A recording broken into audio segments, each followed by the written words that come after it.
Hello and welcome to the Randomly Generated History Club, where three non-historians pick a year at random and try to learn things about it. I'm Anna, and I'm here with my two friends, Will and Ant. Hello. Hi. This week, we're talking about the year 10 BCE. That's right, 10. What happens if we get zero? If the random number generator... There is no year No, zero. I'm saying, but what happens if the random number No, the generator... RNG knows not to do zero. Okay, great. Don't question it. It's not an available year for it to choose. Okay, It's good. scientifically Great. calibrated. Good.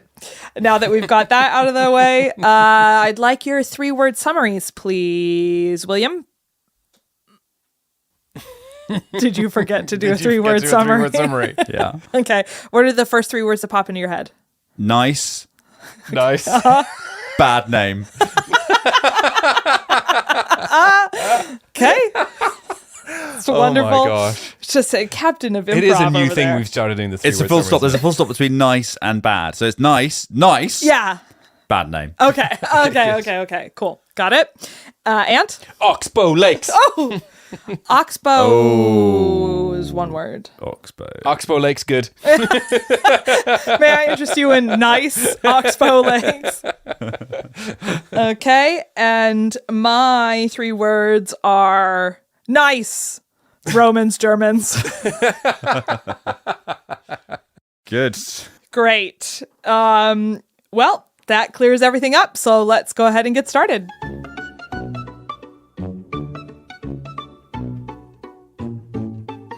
All right, I'm up first today, and I was really going to try to avoid doing anything about Rome this week, but it turns out that you can't escape them, especially because 10 BCE is during Augustus's rule, and it's the beginning of the Pax Romana, so the empire is huge and prosperous and well documented, and everywhere else I was looking at was like, we found some coins that maybe this guy was alive in 10 BC, so Rome it is.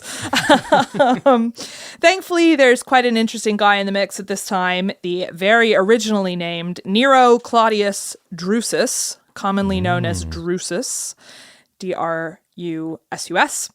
He was a general and politician who was a key part of Augustus's expansionist campaigns in Europe.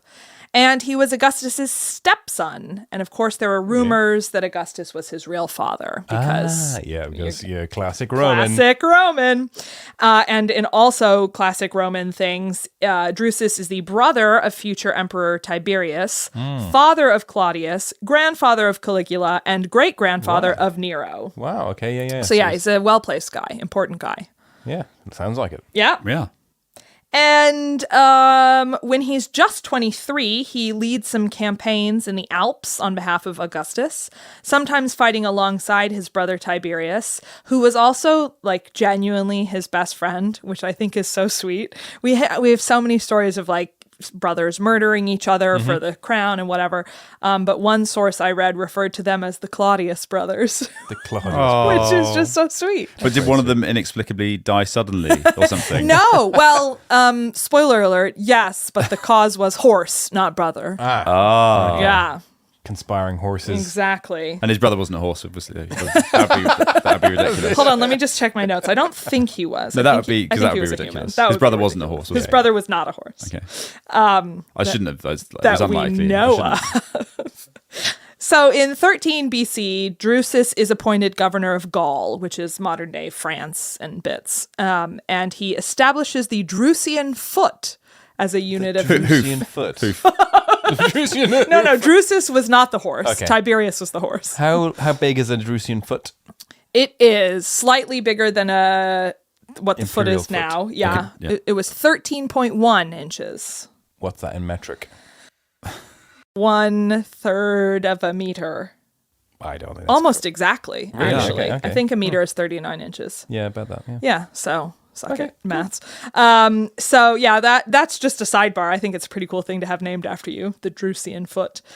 In less interesting news, he also begins a series of campaigns against Germanic tribes along the Rhine River, blah, blah, blah. Yeah. But importantly, he becomes the first Roman general to reach the Weser and Elbe rivers, which are really up there in Germany. They're pretty up there. Pretty up there, I would say, as far as German rivers go. And he leads a succession of campaigns starting in 12, 11, and 10 BCE.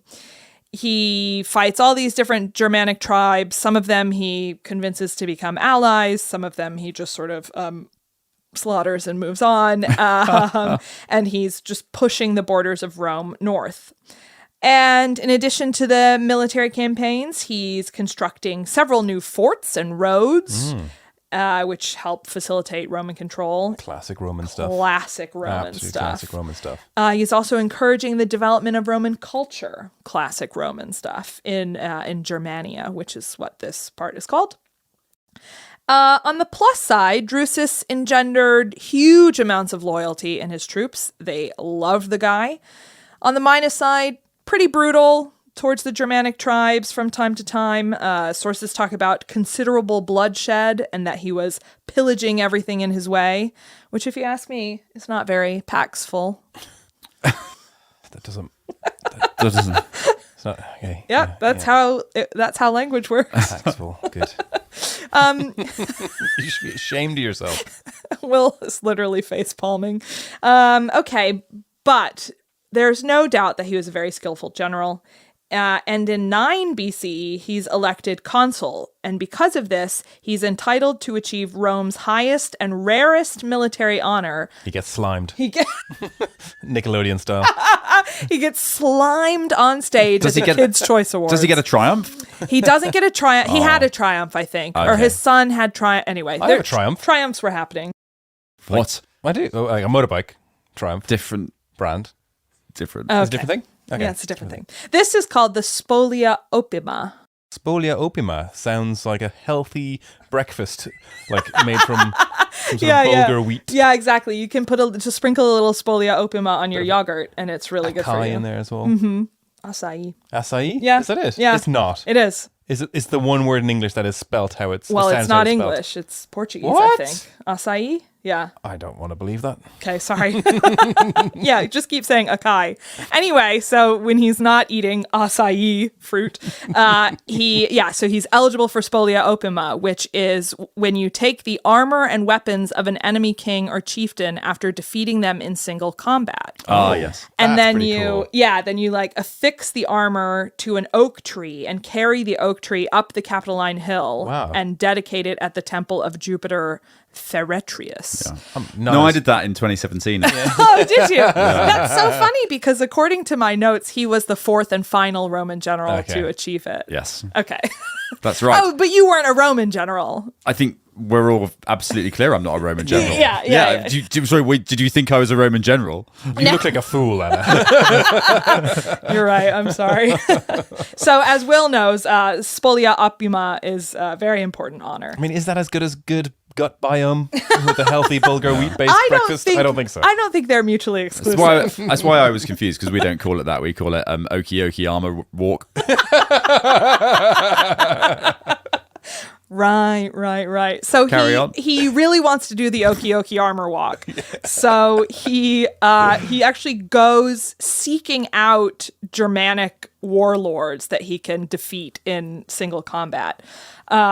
Because why wouldn't you? Yeah. But legend has it that as he pressed north, he saw an apparition of this enormous Germanic woman who warned him against proceeding any farther and that his death was near. So he turned back. Oh. But not all the way back. Because he did find, sources think, 3 chieftains and defeat them in, quote, dazzling displays of single combat. And there are witnesses? Multiple witnesses? Multiple witnesses. All Roman. All his mates. All Roman. Well, you're not going to trust non-Roman Also, why would you witnesses. agree to that? I was like, I'm a Germanic tribe leader. I've got loads of Germanic tribesmen. Yeah. They've got axes. I've got an axe. I'm not very good at fighting because I've been, sitting back and not campaigning for a while, but I'm going to succumb to this. I'm going to agree to your one-on-one combat. I think, well, in my mind, it's like a sort of a very hairy, bearded man in like pelts. Please stop describing your fantasies to our listeners. And And they're all greased up and No, but he's like angry, and then like Drusus walks up in like a silver sort of like armor, draws his sword. Yeah, and then they kiss. Sorry, can we stop recording for a minute? I'll be right back. And we're back. So he does slay some chieftains. You can read more about it on fanfiction.net / Desperate Girl 69. Randomly history. Randomly horny. So he does achieve spolia opima, we think, but unfortunately, he wouldn't live to see his own Oaky-Oaky ceremony because in 9 BCE, while he's riding back to Rome, he falls off his horse. Oh, he fell off his brother. He fell off his brother horse. And he survives the initial fall, but his wounds are infected and he dies about a month later, probably from gangrene, at just 29. Oh, so yeah, a wow. really, really accomplished guy for being that young. But bit of a klutz. Bad horse. And I don't like blaming the horse. Poor workman blames his Horse. Yeah. However, while he's dying, he apparently refuses to be brought back to Rome, and he writes a letter to his brother Tiberius complaining about Augustus and suggesting that they try to get the Roman Republic to return. I think Augustus doesn't hear about this, though, because Drusus is given a million different honors and fancy burials and such when his remains are eventually brought back to Rome. My favorite honor was that the Senate proclaimed him Fecundi Ingeni, which means fecund genius, which I really love. That's really, really good. And I want to be called that. Just putting it out there into the universe. If anyone wants to answer, that's great. Nobody wants to answer. Okay. Sorry, this fecund genius will keep going on. So Drusus's death really slowed Roman expansion into Germany, and the series of guys that succeeded him up there were just not up to the task. And ultimately, the Romans would lose all the territory he had gained, which is a bummer. But one final fun fact about Drusus is that I mean, I kind of know where you're coming from, but I mean, ultimately they did lose really all the territory everywhere, didn't they? You know what? I literally have this written in my notes. I wrote, ultimately, yeah, they lost all the territory except the city of Rome, but let's not split hairs. And then I decided, I don't need to say that. I'm really glad we're on the same wavelength. One final fun fact about Drusus is that in 2018, someone bought a bust of him from a Goodwill shop in Texas, a charity shop. Which was later identified as an authentic antique dating from the late 1st century BC, early 1st century CE, presumably taken by American soldiers in Germany during World War II. Wow. So the Germans had looted it. Some guy in the 18th century had commissioned a Roman palace to display all his antiquities, and then the Americans looted it. It ended up at the shop in Texas. And do you want to guess how much the lady paid for it? $20. $20? Hang on, Texas, what year? 2018. $100. $200. 2 rifles and a Big Mac. That is the currency. $34.99. No way. Bargain. Specific. Yeah. And there's this great picture that I will put up on the Instagram of she buckles it into her car, into the front seat of her car. Gosh. And it's just this sad little crumbling bust with a big yellow price tag on the cheek. Yeah. It's very funny. That's amazing. Yeah. I paid twice that for my bust of a fecund genius. Yeah, I know. I paid 3 times that to have a bust of me commissioned. I can make you a bust if you want. Okay, I'm very good at marble. Pass. I took marble in my A-levels. You took marble? Yeah, I took marble. Is this a euphemism? Is it, No, that's what we call it in the biz. Is that a club drug? It's a club drug. Yeah, it is a club drug. I was off my snorting lines of marble. Marble dust. All right. Well, I have emphysema.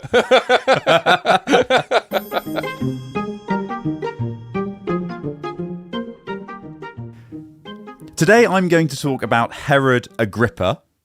get Agrippa. Wow. Sorry, I had to get that one out Key early. grip, best grip. Who I will generally refer to as Agrippa because there are quite a few Herods in this story. Okay. Herod. This is Herod, by the way, of biblical fame. The bad guy. Yeah, exactly. So this guy is nice, but has a bad name. Oh, nice bad name. Yeah. Right. So it's a bit like being a Hitler these days, even though if you're like a really nice, jolly, happy kindergarten school teacher Hitler. Yeah. And you're just like, you're just very caring and you're just like a nice guy. You're like Joe Hitler. But obviously the name really haunts you, right? Why are you defending Joe Hitler so much? Because Joe Hitler's a lovely guy and is like really cares for the children. It's like like a fantastic teacher, but everyone's like calls him Mr. Hitler. Yeah, it's really awkward. That's tough. Yeah, we're off to a really bad start when you're defending Hitler or a Hitler. No, this is the whole point. Okay, we should defend Joe Hitler. We must criticize, of course, his great uncle Adolf Hitler. Jesus. Okay, so it's the same for poor old Herod Agrippa, right? So he himself, not a bad guy, as we'll come to. Okay. His grandfather, controversial. So he was the last. Agrippa was the last Jewish king of Judea from AD 41 to 44. Mm-hmm. Oh, 50 years after the time we're supposed to talk about. That's correct. Yep. And he was born though in the year in question, 10 BCE. Amazing. So he was the son of a guy called Aristobulus IV. Aristobulus. So there were three prior Aristobuluses. Yeah, the Aristobuli. The Aristobuli. I'm not clear on how many subsequent Aristobuli there were. So this was one of the children of Herod the Great, who was Bad Herod, I think. Bad Herod. Okay. I didn't do this research. I didn't do this research either, so I'm not sure. I'm taking everything you say as face value. I think Herod the Great is Batty. The Bible guy. And his mother, it was Berenice, who was descended from Herod the Great's sibling as well. Oh. So Herod the Great was both Agrippa's was both the paternal grandfather and the maternal great uncle of Agrippa. Oh, so that is getting real that's circular. That's too few generations. Yeah, it's pretty close knit. And as people may know, so Herod the Great, Herod's grandfather was somewhat controversial. So his reign was marked by a bunch of like family intrigues. Mm-hmm. So that he had 10 wives, for instance. Oh. He executed one of them for jealousy. Wait, this is Herod the Great. This is the bad Great. guy. I'm talking about the grandfather, Herod the Great. Yeah. So this is like where he's come from. Yeah. So one of those wives was executed because he got a bit jealous. Yeah. Well, So that was the kind of guy he was. And then in 7 BCE, when Agrippa was only 3-ish. We're not. By the way, we're not as ever. We're not quite sure exactly when he was born. Of course.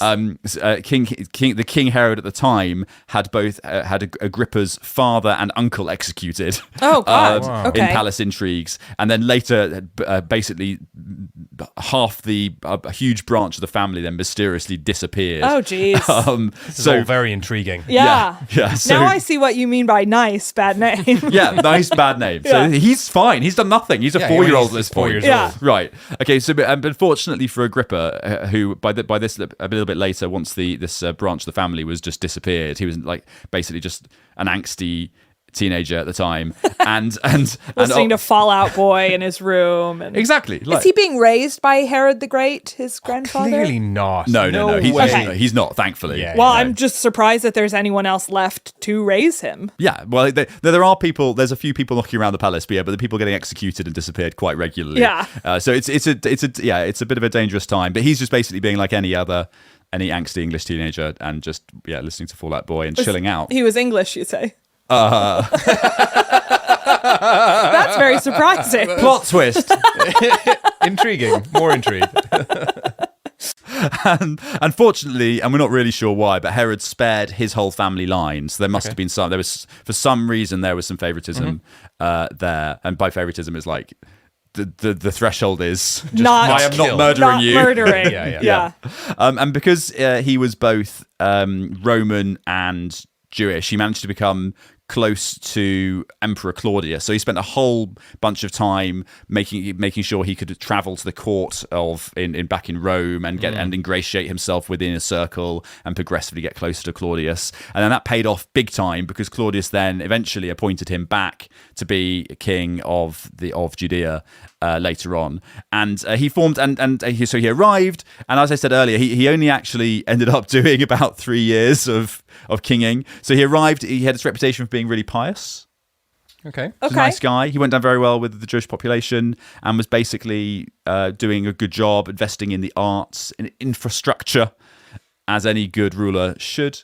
And then he suddenly and extremely suspiciously then died of almost certainly of poisoning by someone in the court. Herod the Great's still around, or no? Herod the Great's long dead, right? Okay. Because Agrippa's succeeded him at this point. Yeah, fair enough. Herod the Dead now. Herod the Dead, but I wouldn't put it past a sort of posthumous poisoning. Yeah. You reckon the ghost of King Yeah, Herod the Great? that's what I'm saying. Not the ghost of Herod the Great poisoned Or are you Herod saying some sort of- Agrippa. No, that's ridiculous. It was the mummy. That's right, because ghosts don't have corporeal form, so they can't hold Exactly. the vial. It was like the Yeah.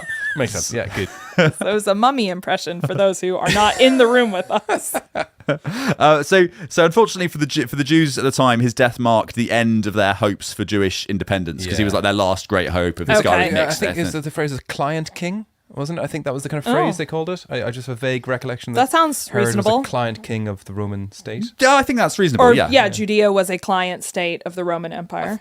And I think he's literally was called a client king. Yeah. I think that's right. I think that's reasonable. Yeah. So he was sort of installed to sort of keep the locals on side, but at the same time making sure that Rome's will could be implemented. Yeah. So I think that's fair. 50 years after he died, Flavius Josephus wrote about him. He said, Agrippa's character was gentle and his benevolence was equal for all. Oh. He was full of humanity for people of foreign races and also showed them his liberality. Not quite sure what that means in this context. Okay. But he was also helpful for his compatriots and showed them even more sympathy. Oh. Which actually, if you think about that, he's actually preferring the compatriots there over the foreign nationals. So it's actually a little bit... Compatriots being the Jewish presumably. people. Okay, yeah. But anyway, so Josephus gave him a really strong write-up. And That's great. Yeah, 5 out of 5 stars. I'm learning that I need to befriend a historian now to Yeah. write my epitaph. I'll do it. Yeah, will you? You say nice things about me? I want no accuracy or... Oh, if it doesn't have to be accurate, then sure, I'll say nice things about you. I'm a historian. Are you? Would you write one about me? If you would like to write my epitaph, please write in. I plan to live forever. If you would like to kill Ant, also write in. No, let's not stoke the fires of the internet against Don't us. warn him. So Josephus gave him this amazing legacy, really, and it seems like for a while after his death, he was known as Agrippa the Great, which is like definitely overhyping the guy. He was a nice guy, but he was only in power for 3 years. Agrippa the average. Yeah. So, but on balance, as far as Herods go, he's one of the top top ones, Herods. really. Yeah, Next up, Herod. Yeah. Nice bad name. That's pretty good. I think that historian is named Josephus as well, which is an even better name. That's a pretty good name. But I'm not sure. I could be wrong. I don't know. Okay, good.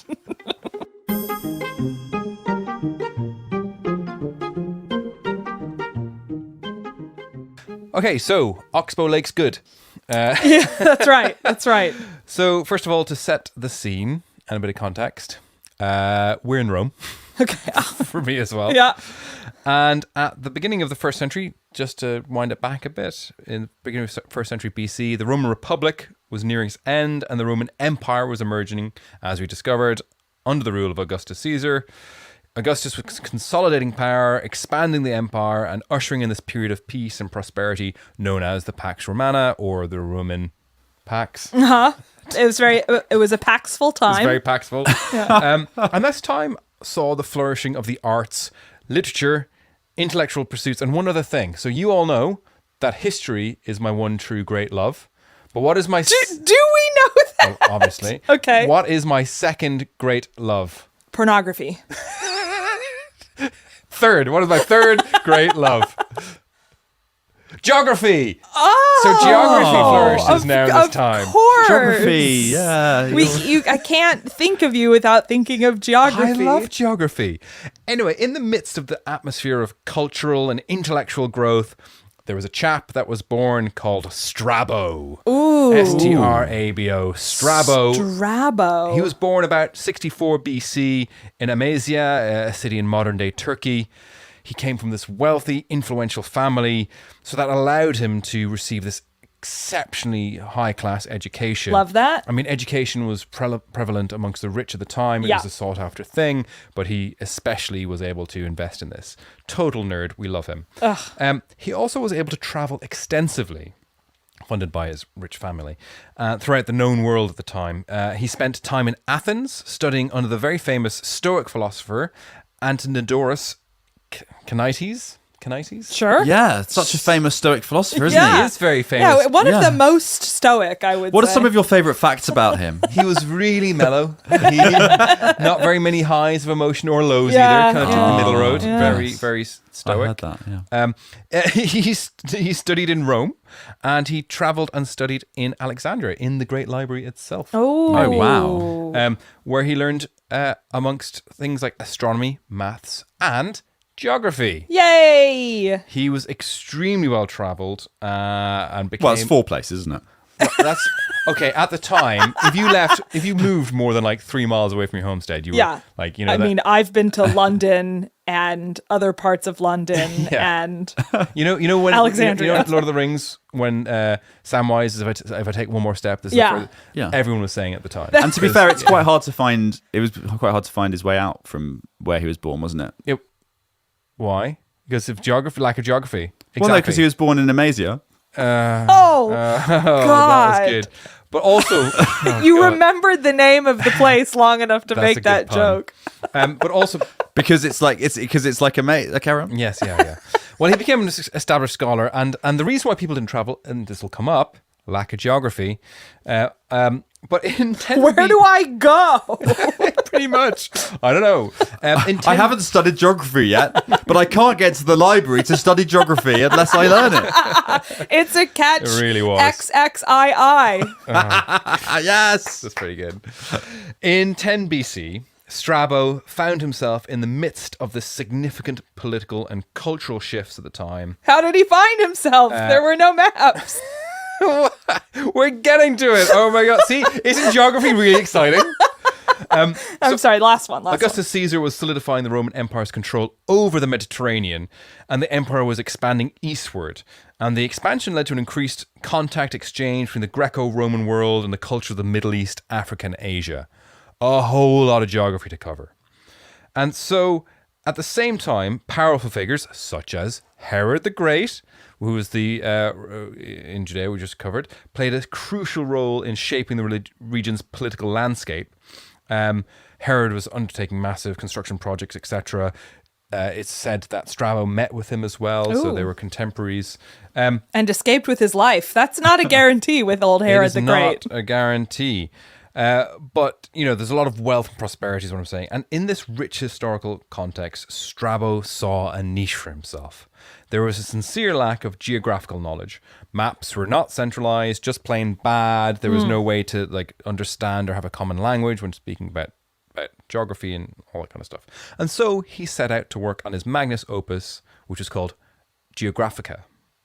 And this would take years to write, would provide a comprehensive view of the world as it was known to the Greeks and the Romans at the time. And it was extremely comprehensive and covered a view of history, geography, and ethnography of the known world at the time. So the cultures and the peoples and stuff. And it combined first-hand observation from his extensive travels with information gathered from earlier geographical and historical works. He cited numerous sources, including the works of prominent geographers like Eratosthenes and Hippocrates, historians like Herodotus. Yeah, there it is. I didn't bring my glasses. And other scholars who contributed to his understanding I've literally never seen you wear glasses, but that explains a lot. I do wear glasses, but I don't read very well. So just to clarify, from historians and scholars. Yes, Got it. but he cited sources, which is not common to do. No. Like, normally, like you just have this upspring of knowledge in a source from a person, and there's no way to know where they found it out without looking at earlier works that also say the same thing. Wikipedia would have loved him. Yeah, he was really good. He was going to get top star rating or whatever they do on that site. Yep. Got it in Anyway, one. That's right. Geographica was held in extremely high regard by the scholars throughout the years, and this is evidenced by the fact that it was preserved and transmitted through the ages, and the work was widely copied and studied during the Byzantine period, and eventually made its way to Western Europe, where it was translated into Latin. Sorry, was it like maps or was it descriptions or both? It was a sort of it was a combination historical geographical cool map. Yeah. TripAdvisor type sort of situation. Coupon book. Yeah. They've had to stop cutting the coupons out. Yeah. So like Lonely Planet. Yeah, like a Lonely Planet. Right, and so Strabo's Geographica became a crucial source of information on ancient geography. For backpackers. For scholars during the Renaissance and the Age of Exploration. And this was the basis by which they sort of... Oh, God, they hadn't updated it in 1,400 years. Basically, no. And I refuse to read any other source of history and geography. Yeah, fair enough. Yeah, my Google Maps is set to Geographica. That's why you're always talking about Judea. Yeah, exactly. His work, however, was not without its controversies and inaccuracies. Okay. Despite his extensive travels, his worldview was undoubtedly influenced by the cultural and political biases of the time, placing, Rome in the center and that kind of stuff. For example, one of the things he thought the Caspian Sea was connected to the Northern Ocean. Swing and a miss. Yeah, so why is it a swing and a miss? Because the Caspian Sea has to go, there's like a great deal of Central Asia in between the Caspian Sea and the North Sea. Two things. Caspian Sea is landlocked, and two, the Northern Ocean doesn't exist. Oh, okay. It's not just the North Sea. No. Okay. It was the fictitious ocean that surrounded the entire world in the north of the Northern Hemisphere. Sorry, well, what are you suggesting surrounds the entire world? If not the Northern Sea? A big, great ice wall. Yeah, okay. Good. And then as the flat Earth connects to it. You almost caught him, but... He's dyed in the wool. But yeah, so in fact, it is landlocked. He thought the UK was smaller, and it thought it was more rectangular than it is. That was a rectangular landmass. Maybe he just meant it was full of squares. Yeah, and he thought Ireland was bigger, which it's not. He thought it was half the size of the UK, and it's about a third the size of the UK. Idiot. Yeah, but in the grand scheme of major geographical errors at the time, that's fine. That's all right. About right. Yeah. He also came down on the wrong side of history with the "how big is the Earth" argument. Big. So in about 300 BC, there was measurements done by Eratosthenes about the sun's angles at different locations, and he was able to measure the Earth's circumference to within 1% accuracy. This guy was. Yeah. Not Strabo, but the guy whose name we're not going to try to say. Yeah. Wait, within 1%? Yeah. That's very impressive. But he didn't like that theory. He came on down the side of a more modern, more contemporary Strabo, scientist, you fool, called Poseidonus, who in the first... No. Sorry. As in the god? Posidonius. Posidonius. Okay. Whatever. Yeah. So not the Poseidonus, not Poseidon, god of the sea. Yeah, to be fair, I would come down on the side of Poseidon as well. Absolutely. If it comes to measuring the Earth. In about the 1st century BC, he used observations from the stars instead, and he used fixed distances on the ground between various places that he definitely knew the right distances between. Yeah.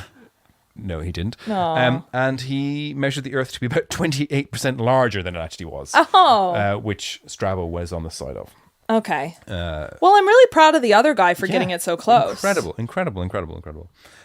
Anyway, that's all to say that Strabo, fascinating, learned man, father of geography, inventor of Oxbow Lakes, I'm assuming is in there somewhere. All right, I forgot all about the Oxbow Lakes. The most important geographical feature. I did think, actually, I learned about them in geography in school. I did think I would come across them a lot more frequently than I do. I think I've probably seen one. I taught them. You taught? Yeah, that was part of the curriculum when I was teaching. Them, or you taught the lakes I taught the lakes. I taught the lakes how to flow. Yeah. Anyway, Strabo, important, lesser-known figure in history who was definitely alive in 10 BCE.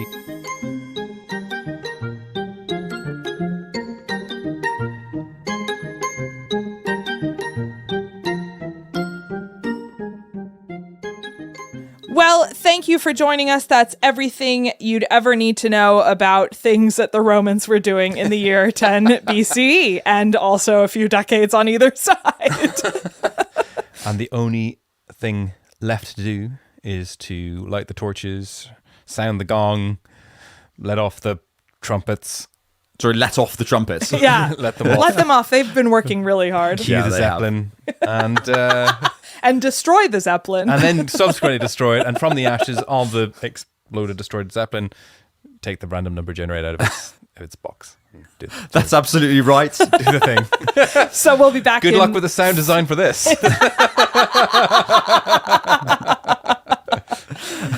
And before we power up the random number generator, just a reminder that if you'd like to support the podcast, you can do that at patreon.com/randomlyhistory, where you can get access to bonus episodes. There's more episodes coming, by the way. I've been working on the induction guide. There's one episode of the induction guide thus far. I'd like there to was read that. I'm flying blind. Talking about sound design, some beautiful sound design in the induction guide. Genuinely, this is not bullshit. You should check out the Spoiler patreon.com/randomlyhistory. alert. When you hear the hippogriffs, there's going to be a tear to your eye. We've also had requests to do watch-alongs with Kingdom of Heaven and possibly Tombstone. So we are taking requests for movies. Tomb Raider, I feel like that's kind of contemporary to history. One of the most historical movies ever made, yeah. My vote is for Tomb Raider. Yeah, shocking. Okay, so the Zeppelin has crashed, and we are able now to gather up enough ashes to power the random number generator, and it is now powering up. And next week's year is... Oh, the Humanity, 1977. Oh, Cool. the humanity indeed. There's so much of it This then. is such a good reprieve from 10 BCE. Oh. I'm very happy with that. I'm very happy with that. 1977. Bell bottoms, disco, end of list. The Cold War. The Cold War. I might just do Rome again anyway. Let's find out what happened in 1977 in Rome. The last days of disco in Rome. Oh, can't wait. Brilliant. Join us next week. Toodles.